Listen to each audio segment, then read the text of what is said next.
the Southern Ohio Farm Show. This is Gigi Neal of OSU Extension in Claremont County, agricultural and natural resources educator. I'm James Morris, the Agricultural and Natural Resources and Community Development Educator for the Ohio State University Extension in Brown County. And I'm Brooke Beam, the Ohio State University Extension Educator for Agriculture, Natural Resources, and Community Development in Highland County. And we will be your hosts for the Southern Ohio Farm Show. Hi, I'm Pam Bennett, Horticulture Educator for Ohio State University Extension, and I would like to share with you how to keep your holiday poinsettia looking its best. The very first thing is to pick out a perfect poinsettia. When you go to a garden store to pick out a poinsettia, look for one that's nice and compact and has lots of color on it. Now, most people think that the red or the colored part is the flower. This is actually a bract or a modified leaf. The flower is the piece right here in the middle of these bracts. And if you look closely, you'll see these are just starting to open up. It should be in tight green bud or just beginning to bloom.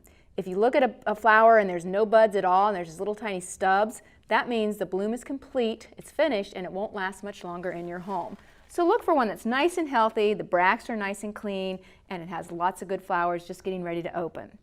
When you leave the store, make sure they put a protective sleeve on it. Poinsettias do not tolerate cold temperatures. The foliage, the flowers, everything will drop if they get too cold. So put a protective sleeve on it in order to leave. When you're out doing your holiday shopping and you buy a poinsettia, make that the last thing on your list. You don't want it sitting in a cold car or even a hot car during the whole day. As soon as you get home, remove that protective sleeve and place it in a location that is away from drafts or a source of heat. If you have a place where it's near a door, for instance, and people are coming and going, that cold weather will cause the foliage and the bracts to drop quickly. Now, taking care of it is rather easy. You want to make sure it stays nice and moist. You don't want to overwater it, but you want the soil to kind of stay moist. The way I tell if it's moist or if it needs watered is just to kind of lift it and feel the weight of the pot. Right now, it's kind of heavy. If it gets a little bit lighter, I take it out of the sleeve or the decorative cover, put it in a tray of water or put it in the sink and just let it sit there for about an hour. The soil will soak up all that water, and again, you'll be able to feel that difference. You'll feel that weight. When it's finished watering, let it drain, then stick it back in your decorative cover. And then I also make sure I use this plastic drainage tray to protect my furniture and my floors from any kind of water that might seep out. Now, while some know that poinsettias may be toxic, you would have to consume an enormous amount in order to cause or have an ill effect on humans and animals. So therefore, they're safe to have in the home. The other thing about poinsettias is the breeding has been just absolutely incredible. In fact, Paul Ecke, a graduate of Ohio State University, is responsible for many of the poinsettia varieties that we see today. This particular one called Winter Rose has this nice rose-like flower shape. You can get all different colors like pinks and whites and variegated speckled colors. And you can also get something like this purple one or a yellow or an orange one. Now, these oddball colors are dyed. There's actually sprayed with a dye, and in this one you also see a little bit of sparkles on it. Today you can get just about any color, any variety of poinsettia imaginable. So there you go, tips on how to enjoy your poinsettia for the holiday season. Hi, I'm James Morris, and today I'm going to be talking about two benefits of utilizing cover crops. One that is very commonly misunderstood and one that is commonly underestimated. So the first benefit, and the one that I believe is most commonly misunderstood with cover crops, is the ability of legumes to fix nitrogen and the relationship with rhizobia bacteria. So we look at this soybean plant, for example, and if you take a look at this plant, along the roots, you'll see all those sphere-like structures along the roots. Those are the nodules that are formed from those rhizobia bacteria that have attached to these root hairs and made this plant, this soybean plant, its host. Now, once that happens, that's when this soybean plant begins to receive that nitrogen from these bacteria, but not without a cost. So this soybean plant actually will provide that rhizobia bacteria with carbohydrates and energy in order to make that nitrogen. And in return, this is where the symbiotic relationship comes in, that bacteria supplies the soybean plant with nitrogen.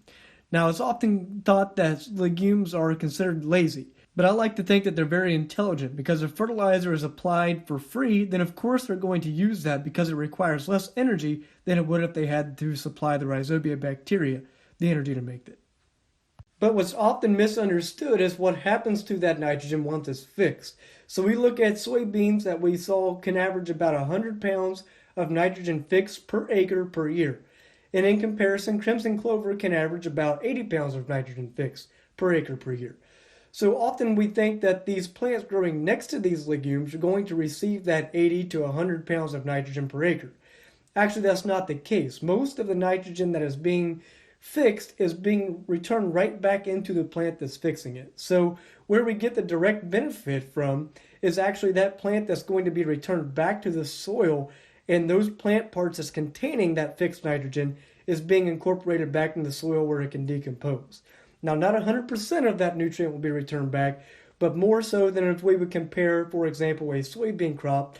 If you think about harvesting soybean, we're taking a lot of that grain, a lot of that material, and there's not a whole lot of residue left on the field. So we're removing a lot of those plant parts that actually had that nitrogen contained from where it had fixed it. So the second benefit of cover crops that we're going to talk about is the reduction in soil erosion. So as we take a look here at this container that I have my hand on, you can see there's grass and clover growing in this mix, and this is just a mix from a lawn that we scooped up a shovelful and put it here in this plastic container.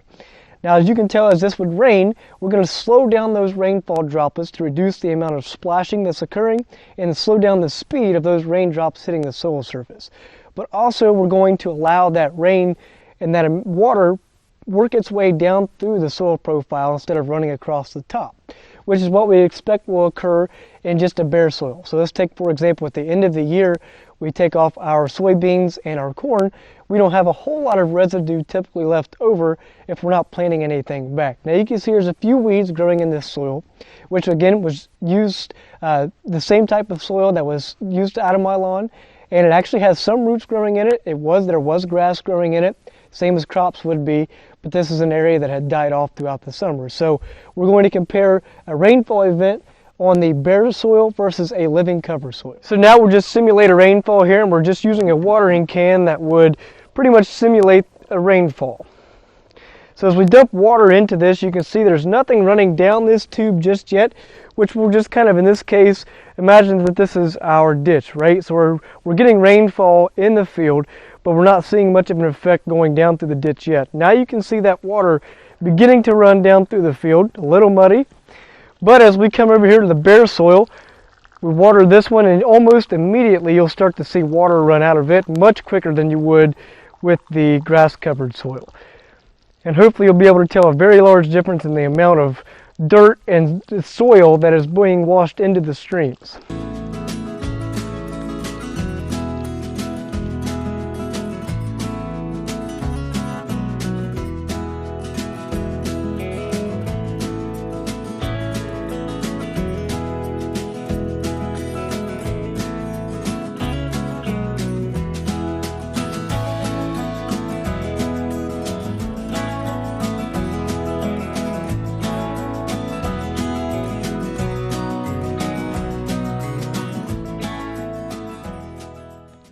So now as we compare the two fields, again, over here on this side is the bare soil, and then over here is the grass covered soil.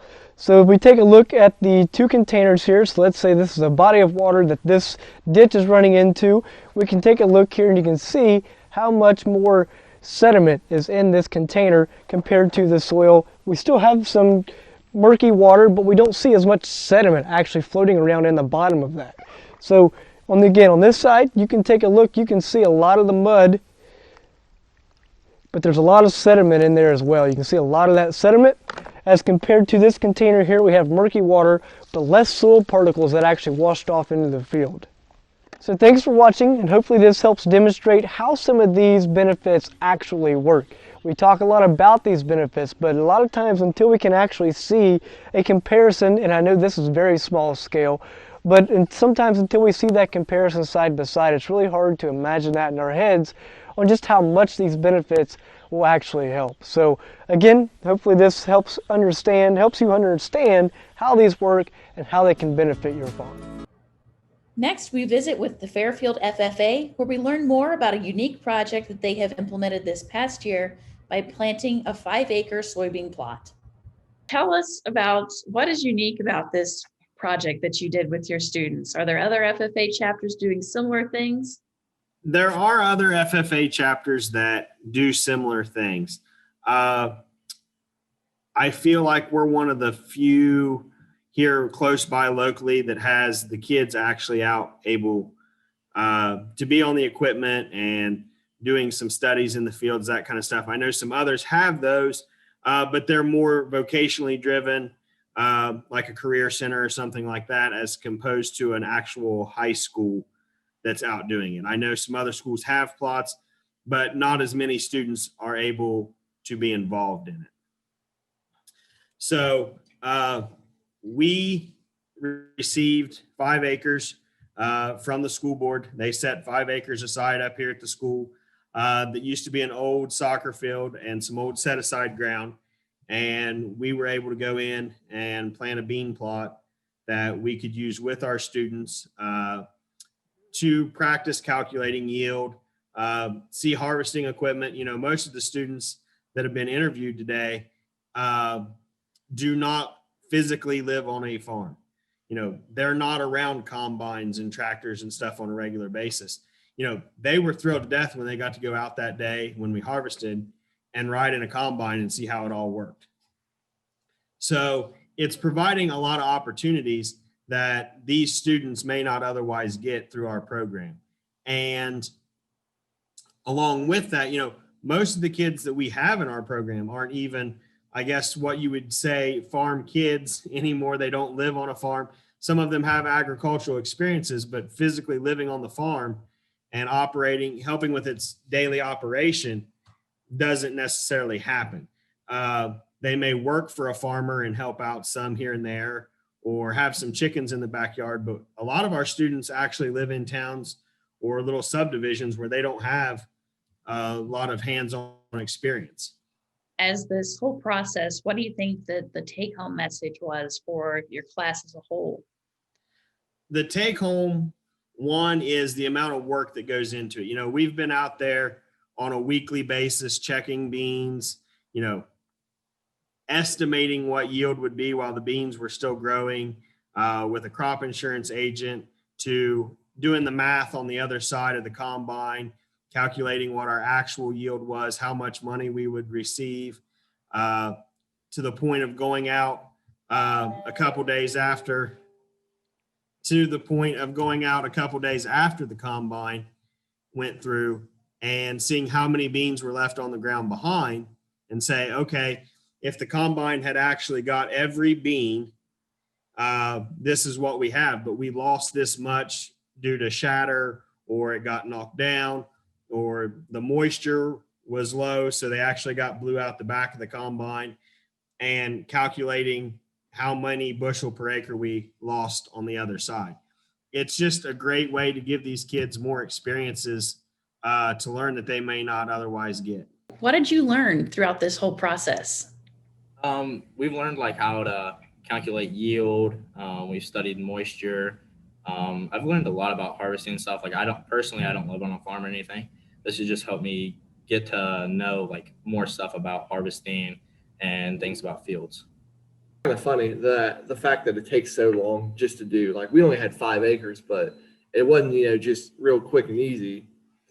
I learned that first year farms don't always succeed like farmers always want them to, and there's always going to be different spots in every field that are going to have different production rates.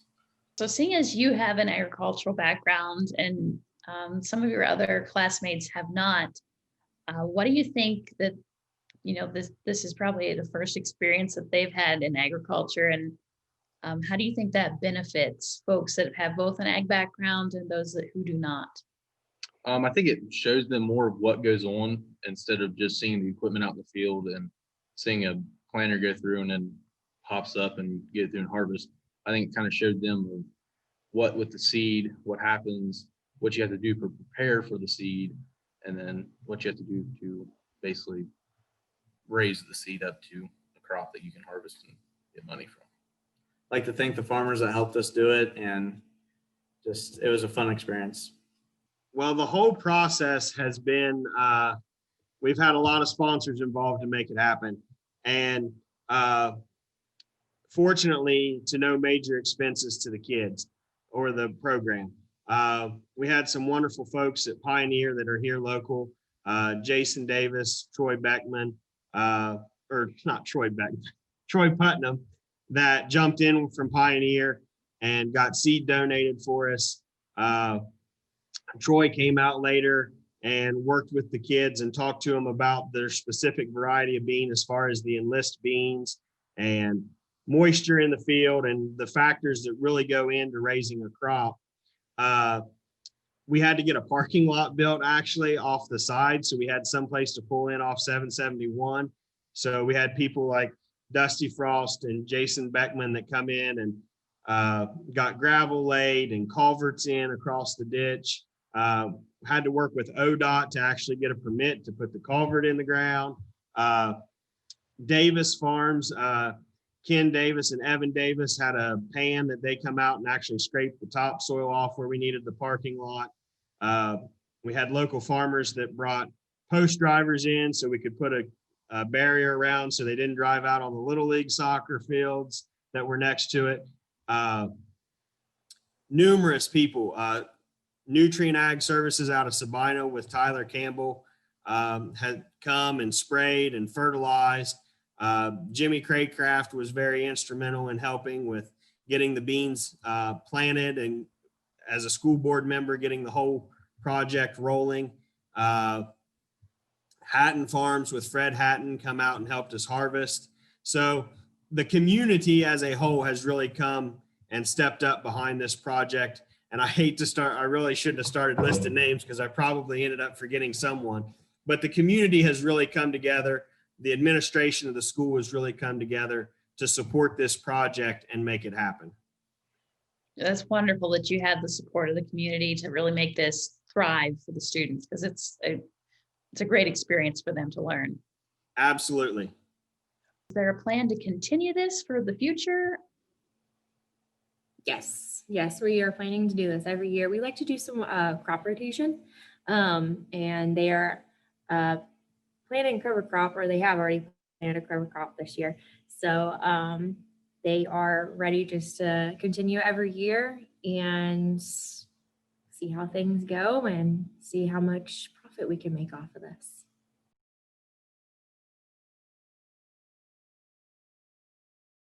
Hello, I'm Ken Ford. I'm the Ag and Natural Resource Educator in Fayette County, and I have my sidekick with me today, Luke Ford.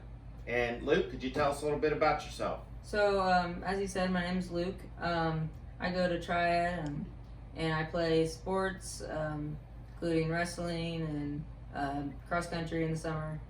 So, let's get started. All right. Today we're going to make a family favorite. How many of these did you get used to eat when your older brothers were home? I was lucky to get one. We have 2 older boys, and then we still have 2 boys at home. So these were usually went really fast. Luckily, they're easy to make, and that's why we wanted to share that with you today. It takes just a few simple ingredients. We use just regular creamy peanut butter. We have butter, and then powdered sugar, little vanilla, and then we use chocolate, melting chocolates that we'll put as part of the recipe as well. So to get started, we put everything on this side of the pan. We put into the mixer, and we try to get that to a Play-Doh consistency. So we'll work on that and see how that goes.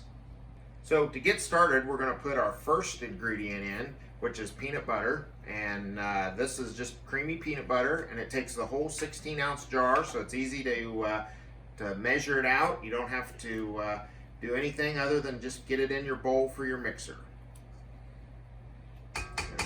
And then while Dad is putting the peanut butter and the ingredients in the mixer, I am going to start placing the cups, little Reese cups, in the tray, and just gonna line the whole thing. All right, we now have all of our peanut butter in our our mixing bowl. Looks like Luke has got all of the little cups ready to put our peanut butter and chocolate in when we get to that point. So anything else at this point? No, and a quick tip, if you want, you can save these and organize like crafting needles or like anything really. Just Nuts and clean bolts. these screws, nails in the garage. That's what we use them for, so you can always recycle. All right, well, Luke, why don't you go ahead and put the butter in the mixer, and then we'll continue on with our recipe here. All right, so we're using the whole stick of the butter, Yep, and this is just it's just regular butter, softened, and so it should hopefully mix really well. All right, so our next ingredient would be to go ahead and put the powdered sugar in. Just get this kind of cleaned off a little bit so we can do the powdered sugar. Let's go ahead and mix this so that it'll be somewhat mixed, don't you think? yeah. Here, All right. wait. Okay. Might help if we had electricity. All right, we'll go ahead and mix this. All right, Luke, do you want to slowly add the powdered sugar in? All right. Try not to make a mess. Oh. Just slowly but surely.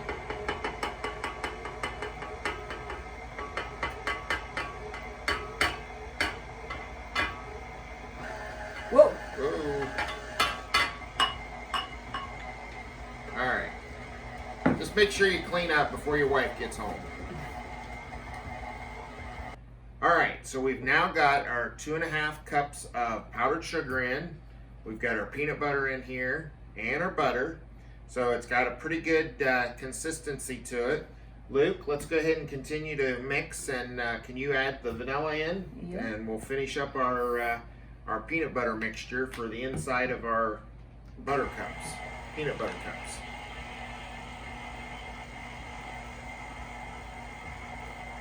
All right. So stir this up really good.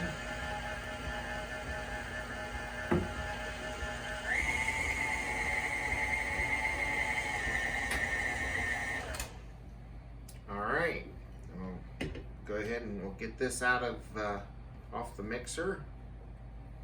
And now comes the fun part. You have to roll out the little balls. Think we can do that? I hope. All right, well, after a little bit of cleanup and putting some things away so we can have a little better surface here, our next project, or next part of the project, our project is to use our melting chocolates, and we need to put a little bit in the bottoms of our cups before we go ahead and put our peanut butter mixture in. So we'll take a couple minutes here. This is really simple. We just have a Pyrex bowl. And Luke, if you want to put this in the microwave, and we'll start out with like 2 minutes and see how we get along.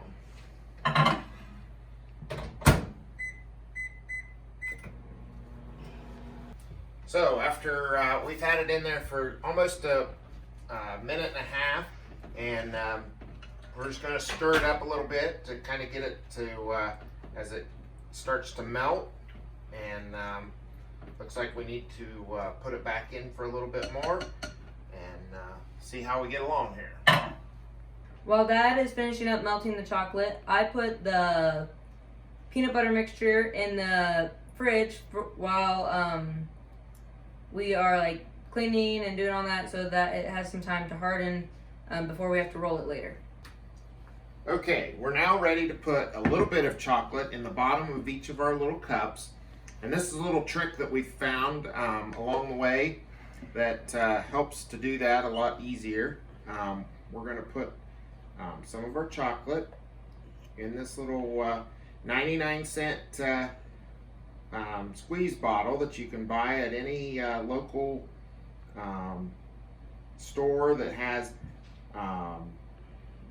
cake supplies or any kind of baking supplies. It works really easy. Luke, you're ready to put some chocolate in the bottom of each cup. You just take the little squirt bottle. There you go. Just kind of make a little circle around there, and that's perfect. Just keep going right down the line. Look at that. Just make a nice little nest there for our peanut butter cups to, our peanut butter rolls to lay on. While Luke is working on getting the chocolate in the bottom of the cups, I'm going to go ahead and start with some of our peanut butter balls so we can start filling up our cups here.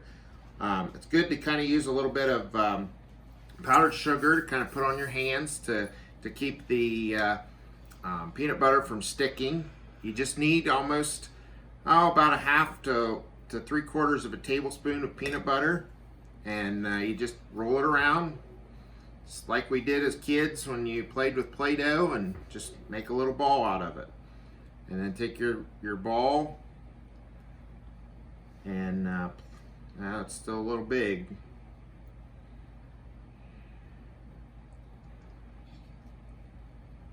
There we go. Just place that in there.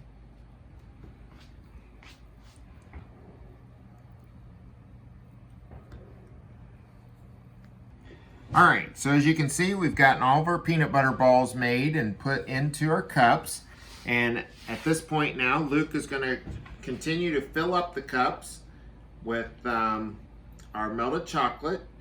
And this might be a little slower process, but it's definitely a lot less mess and a lot more easier to control.